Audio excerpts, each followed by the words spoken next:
Is the video for a demonstration of how to use Google Drive. So Google Drive is a cloud storage provider and it has a lot of benefits. The benefits of Google Drive are endless, but a few of them are files are backed up and accessible from any device because it's cloud-based. So it's kind of like back in the day when you carried your flash drive around everywhere and you popped your flash drive into the computer and you could access your documents and files that you had on your flash drive.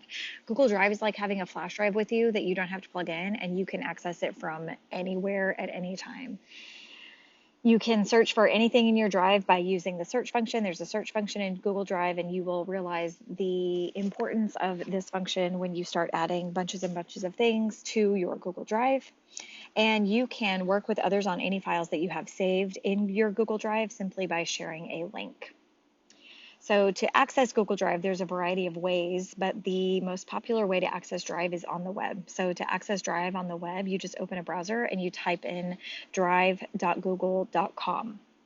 Alternatively, you can access what's called the waffle menu, which is an array of small boxes in the upper right corner of a browser menu. So let's just say, or a browser window.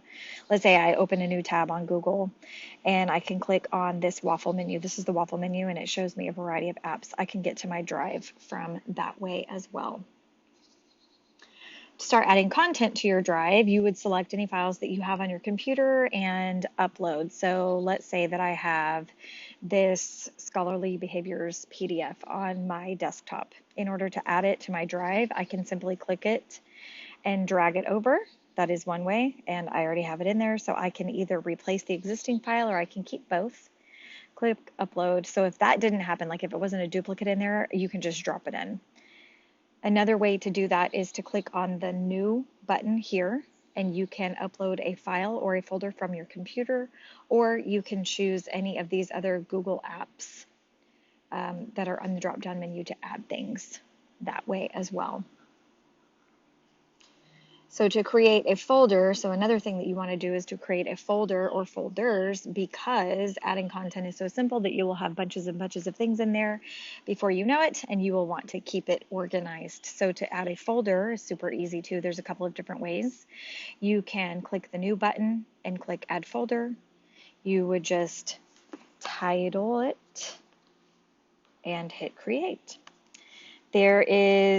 You can do subfolders or nested folders as well. So if I click into that folder that I just created, I'll show you another way to create a folder besides just clicking the new button. You can also right click and click new folder, and then you have a folder within a folder. And you can do that as many times as you want to, and everything that you create is just there and it's saved forever and ever, and you can access it from anywhere.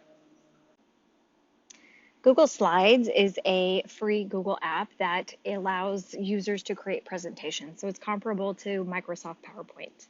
You can access Google Slides in a variety of ways. I usually just go from my drive and use the waffle menu, but you can also type in slides.google.com. But the waffle menu is the thing that I use the most. So I'm going to click on the waffle menu and then it shows all my apps. Click on Slides. And this goes into your slides dashboard, if you will, and it gives you the option of creating a presentation from the top. You can create a blank presentation, or you can select from a template gallery.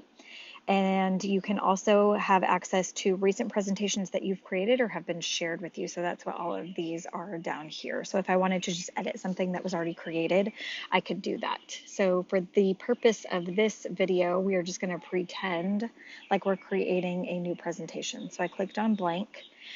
And I don't typically use a theme, I just start fresh, but all of the slides open with this title screen.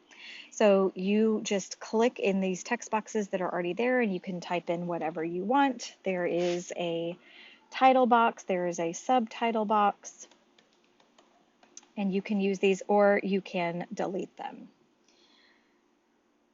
You can add slides to your presentation if you want more than just this one slide, which most of the time you do, by clicking this new slide plus button, or you can do Control M, and that will add another slide. And it depending on the theme or template that you have, it will automatically populate it with text boxes, but you can delete these. I normally, the fastest way I do it is just hit Control All and just delete them, because then I have a blank slide.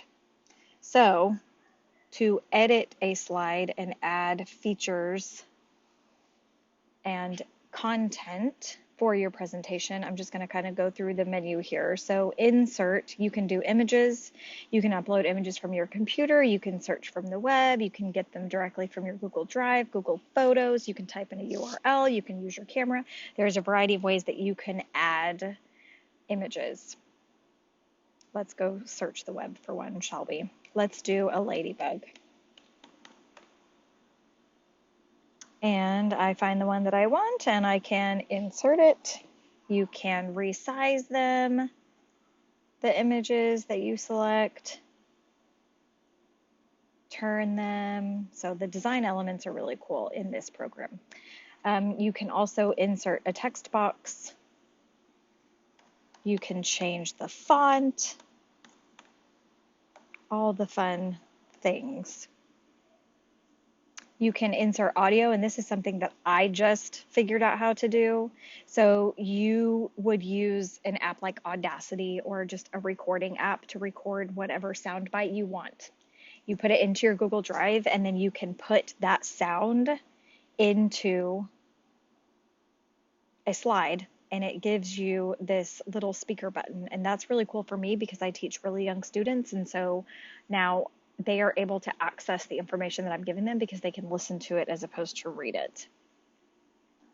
You can insert shapes and tables and charts and diagrams and word art and lines and just lots of cool things that you can do to make your content that you're providing or your presentation really engaging. I've used slides a lot for hyperdocs and multimedia presentations, and this is just a really cool app in Google that you can use to share information with others. Google Docs is another free app that is a word processor in Google, much like Microsoft Word. You can access Google Docs in the same way as I shared for Google Slides. So you can type in docs.google.com, or like I said, I like to use the waffle menu over here on the right hand side. So I will just go over to Docs here. Just like in Google Slides, it gives you a dashboard and shows you Google Docs that you have access to or have created yourself down here in the bottom, or there are templates you can use, or you can start a new document, just a blank document. Once you've started a blank document or selected a template to use, you can edit it in much the same way as in Slides. So you can just start typing. You don't have to add text boxes to this one because it's a word processor, so that's what it's made for, is just to add text. You can change the font. You can do headings, titles, things like that, just like regular word processing functions. Different fonts, different sizes, bold, italicized, underlined, all the things, right?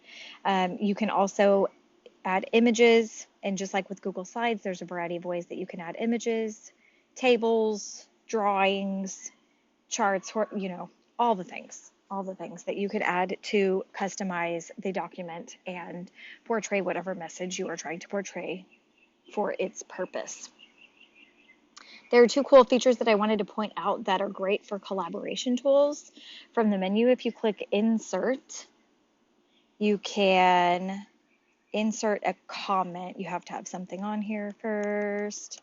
So if you are working on something with someone, like you've shared with them, let's show how to do that. If you want to work on anything in Google with someone else, you simply share with them. You can do this in a variety of ways, but the easiest way to do it is to click the share button in the top right corner. So all the Google apps have a share button. So in this case, it's a blue share button because Google Docs is blue. You can change to anyone with the link, and then you have the option of making them a viewer so they can go look at what you're working on, or they can comment on what you're working on, or they can edit what you're working on. Let's make them a commenter. So if someone is a commenter, You have shared your work with them. They can go in and open it up, and they can insert a comment. And they can say, I think this looks good. You should think about. And then they are collaborating. And then when you actually comment, it will show up as a highlighted piece of text so that when they are looking at it, they can go and look at your comment. They can delete the comment, they can link to the comment, they can edit the comment, all those things. So it's good for collaboration and feedback. Another cool function that I discovered when I was working on my notes for this video that I am currently making is that you can insert an emoji reaction, which is really cool for students that I teach because they're young, and I just think they would think that is just the most awesome thing in the entire world. Another cool feature for collaboration is the ability to make suggestions or edits. So right here, this pencil icon in the right-hand mode, or in the right, excuse me, I'm reading editing mode. In the right-hand side, if you click the pencil, you can turn on an editing mode, a suggesting mode, or simply a viewing mode. So if you have created a document and you want someone to simply look at it, you would put it in viewing mode so they can't do anything to it. If you want them to work on it, you can make them an editor and put it on editing mode, or they can suggest. So if they go in and type something and make suggestions, it won't change your document. It will show up as like notes that they've taken, and then you can either accept or reject their suggestions. Just like with slides, like I showed you earlier, you can share your work that way, or you can, let's go into Drive and I'll show you how to share that way too, because I don't think I showed you on the other video. So if I want to share something directly from my Drive, you can right click and either get the link or you can click share, and they both do the same thing. So the same options are available no matter how you share. You can share in a restricted way, or you can share anyone with the link. So restricted would be only people who are added, like you would have to add them as a collaborator in order for them to access it. Changing to anyone with the link is anybody who has this link can go in and either view, edit, or comment based on how you decide to share with them. But anything can be shared, which is great for collaboration and working together, which is the goal for a lot of these Web 2.0 tools. Last tool that I want to talk about is Google Jamboard, and Jamboard is new to me compared to a lot of the other Google apps that I've demonstrated so far. So Jamboard, I think it's an interactive whiteboard, and the original intention was to give users a space to brainstorm and share ideas. So it's an online whiteboard basically. So instead of sitting in a conference room with a bunch of people and writing some ideas and brainstorms on a dry erase board, you can do the exact same thing but online. And so people can be in a variety of places and locations and still work on this same jam is what they're called. But I've seen a lot of cool ideas and videos of how teachers are using Jamboard in their classroom, so that's why I really wanted to try to get to know it. It's a really cool tool that I would suggest checking out if you haven't already. So to access Jamboard, you do that in the exact same way as I showed you on the other tools in this video. So once you are in Jamboard, you see the jams that you have recently created. You can search just like in the other ones, or I can create a new one by hitting the plus sign. So Jamboard is a lot more simplistic than the other Google apps that I've gone over, which is good for younger kids because they don't get bogged down with the amount of things they can do. And it's a good starting app, I guess, to kind of show them something in Google that they could use for a variety of ways. So this is my whiteboard. The options are to use a pen, and there's not very many colors, so kids won't be stuck on what color they're going to choose because there's not very many. They can erase. There's a cursor button. Sticky notes is cool. I use sticky notes a lot just to check in with students for certain things. I can put a question on the board or ask them to do a task on the Jamboard, and once they do it, they can come and write their name on a sticky note, and it's on the Jamboard. You can add images, you can add shapes, text boxes, and a laser is really cool because if you want to draw a student's attention to something when you're talking about it, it circles something, but then it goes away. So Jamboard also has a newer feature that is a great feature personally because I used Jamboard in the past couple of years when it came out, just kind of testing things. And I realized that if you had a background, if you put an image or like a 10 frame, we were learning about numbers to 10, and I put a 10 frame on the background. Well, if it wasn't set, like you couldn't set anything as a background until recently, and the kids could go in and like move it around and then it wouldn't work. So now Jamboard has added a set background, so you can add any background you want and it will stay static on the jam. So no matter what's added on top of it, it can't be moved around or deleted. You share your jams just like you would a doc or slide presentation. And the final thing I want to talk about with Jamboard is that you can download them as a PDF or as an image. And so the way that I've used this in the past is if I gave students an assignment on Jamboard that they had to complete, like a labeling activity or whatever, they could save it as an image and then upload it to a Google slide so that we could have a class slides presentation that we could go over together and we could share with each other and send feedback and all that good stuff. But Jamboard's really cool. You should check it out.